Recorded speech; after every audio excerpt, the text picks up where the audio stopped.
Amoureux des supports physiques, il passe également beaucoup de temps à regarder des jeux vidéo depuis son enfance. Après 20 ans d'absence du cinéma, Terrence Malick livre en 1999 un film colossal, La Ligne Rouge, une œuvre habitée par un fabuleux line-up d'acteurs. Mais certains d'entre eux n'ont malheureusement jamais pu se voir à l'écran. Écartés au montage. La bataille de Guadalcanal a été une étape clé de la guerre du Pacifique, marquée par des affrontements d'une violence sans précédent. Elle a opposé pendant de longs mois Japonais et Américains au cœur d'un site paradisiaque, habité par de paisibles tribus mélanésiennes. Des voix se croisent pour tenter de raconter l'horreur de la guerre. Confidences. Des plaintes et prières se mêlent. La sortie de La Ligne Rouge 2h50 par Terrence Malick avec Sean Penn, Jim Caviezel, Nick Nolte presse 4.4 viewers, 4.1 watch on Disney+ en 1999. Il faut sauver le soldat Ryan fait une rafle aux Oscars en remportant 5 statuettes. La Ligne Rouge, qui marque le grand retour au cinéma de Terrence Malick après 20 ans d'absence, reste condamné à l'obscurité, avec 7 nominations aux Oscars. Et pas un seul prix ce soir-là. Pas même celle de meilleure photographie. Pour souligner le travail exceptionnel du directeur de la photographie John Toll, qui a parfois passé des heures entières à attendre bonne lumière. Un manque récompense ce soir-là est d'autant plus dommageable que La Ligne Rouge est, pour ainsi dire, un exemple assez rare de film guerre d'une certaine profondeur philosophique, réalisé en grande partie par un major. Un vrai risque, qui n'a malheureusement pas payé puisque film n'a même pas rapporté 100 millions de dollars dans le monde, là où film Spielberg a rapporté plus 480 millions de dollars. Dans ce sublime poème Réflexion culture nature donne qui enlève, vie mort au milieu d'une nature hostile. Penser le langage, l'humanité l'inhumanité. Malick le panthéiste plante une fabuleuse galerie de personnages. Finissent tous, afin, par être engloutis par les forces vengeresses de Mère Nature. Le monde et la vie ne font qu'un, disait le grand philosophe du langage Ludwig Wittgenstein. Un auteur dont Malick est un profond admirateur.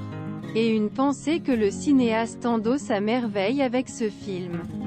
Sublimé par la musique hypnotique de Hans Zimmer, qui signe ici peut-être sa plus belle bande originale. Mort au champ d'honneur, c'est aussi avec ce film extraordinaire que s'est construite la légende de Malick le sculpteur. Auréolé d'une aura presque mystique. L'annonce de son retour derrière la caméra après une si longue absence a affolé les coulisses d'Hollywood.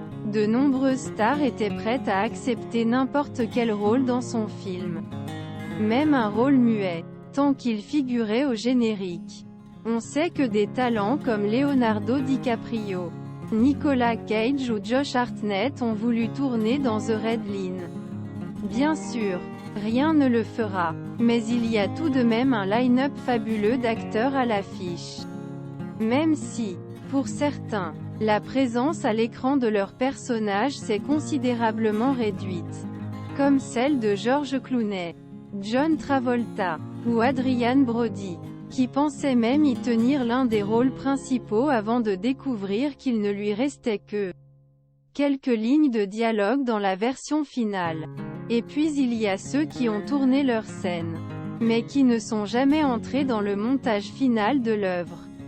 Citons Bill Pullman, Gary Oldman, Martin Sheen, Jason Patric, Viggo Mortensen, et Mickey Rourke.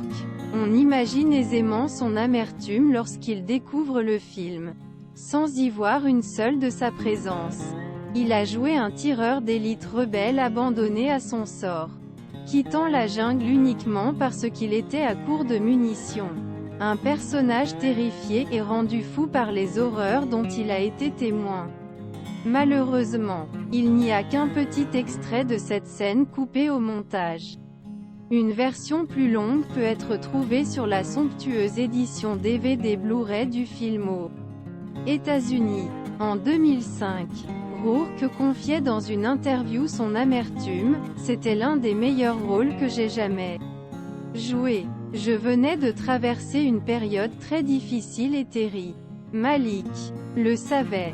Et il a intégré ça à mon personnage. Ça a vraiment marché. Si son personnage a été coupé, c'est pour une raison politique, a ajouté Rourke.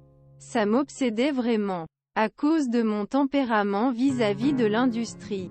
Mes scènes étaient coupées, lâche l'acteur, qui s'est senti trahi par le cinéaste lorsqu'il a découvert son absence totale dans le film. S'il est vrai que Rourke avait la réputation d'être ingérable sur les plateaux de tournage, malgré son immense talent, comme si son pire ennemi était lui-même. On n'est pas obligé de souscrire totalement à cette vision. En réalité, et plus simplement, la Fox avait imposé à Malik livrer contractuellement un montage de -3 heures. Ce qui est déjà généreux. À condition aussi d'y mettre. Film guerre oblige. Grosse lampée scène bataille. Dans les arbitrages inévitables et cruels qui ont été faits, le rôle de Rourke, qu'on aurait aimé voir en entier, est resté tout entier sur la table de montage.